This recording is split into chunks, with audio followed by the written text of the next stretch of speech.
Ever wondered when is the right time to prune your roses or what technique to use? Well, you've come to the right place. Today, we're going to delve into the art of pruning roses, a practice that's as old as the cultivation of these beautiful blooms themselves.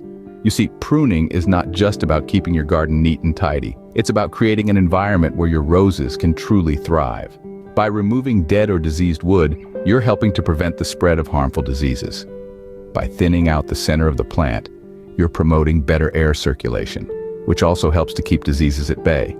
And by cutting back overgrown branches, you're encouraging new growth and more vigorous flowering. Think of it as a form of communication with your roses. Each cut you make tells the plant where to focus its energy, whether that's on producing more blooms, growing taller, or spreading wider.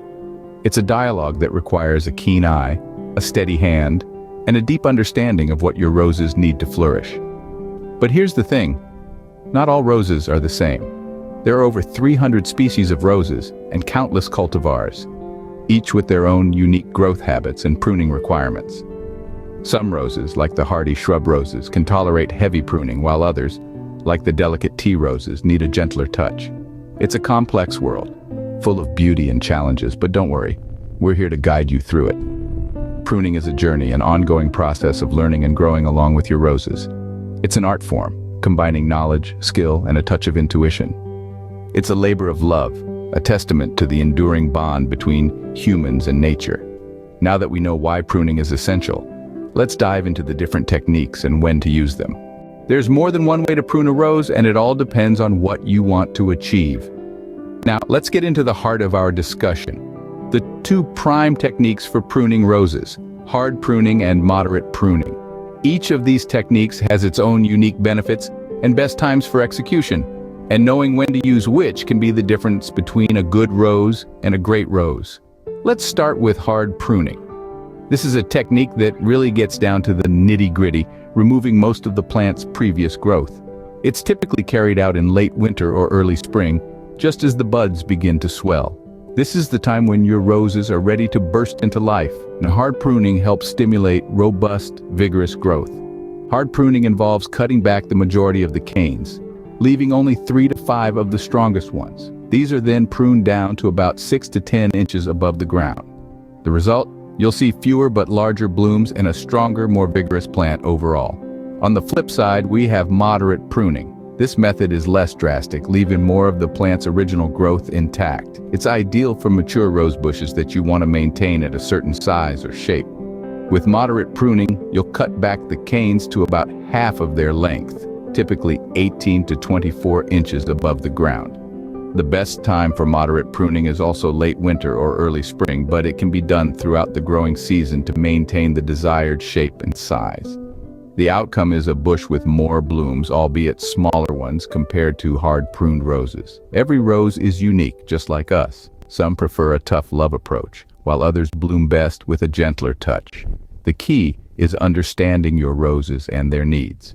Remember, the technique you choose influences the growth and bloom of your roses. We've covered hard and moderate pruning, but there's more to learn about this art.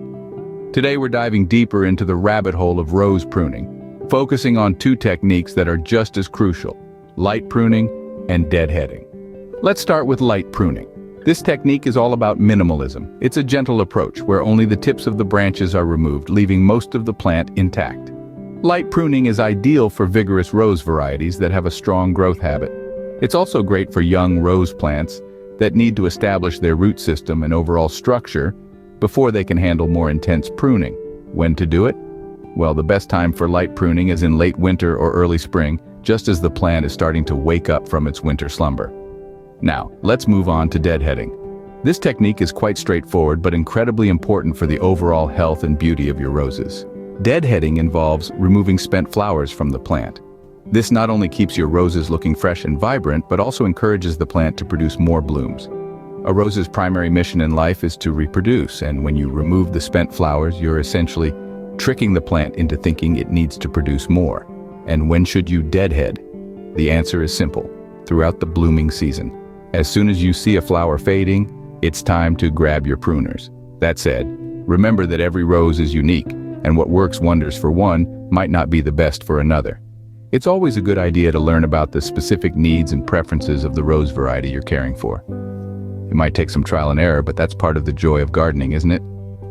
With these techniques in your arsenal, you're well on your way to becoming a rose pruning expert. Some roses need a gentler touch when it comes to pruning.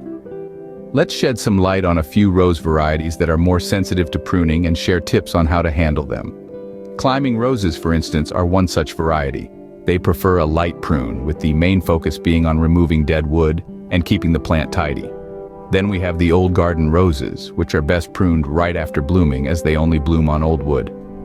Hybrid tea roses are another delicate variety, requiring careful pruning to encourage a bushy growth and abundant bloom. They benefit from a hard prune in early spring, just before the plant breaks dormancy.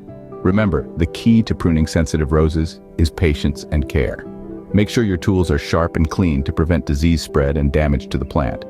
Pruning sensitive roses can be a challenge, but with patience and care, they can thrive. Pruning roses can seem daunting, but it's a crucial part of rose care. It's not just about keeping your roses in shape. It's about encouraging healthy growth and bloom cycles. The techniques we've discussed, thinning out, reducing height, and removing dead or diseased wood. These are all essential to maintaining your rose's health and vitality. Remember, different rose varieties may require different care. Some roses are more sensitive than others, so it's important to know your roses well. Research, ask questions, and learn more about your specific variety. In this way, you can give your roses the best care possible. Remember that pruning is an annual task, usually carried out in late winter or early spring, when the plant is dormant but about to burst into life. The timing of your pruning can greatly affect the growth and bloom of your roses, so mark your calendars. Thank you for watching. Don't forget to subscribe, like, and share. God bless.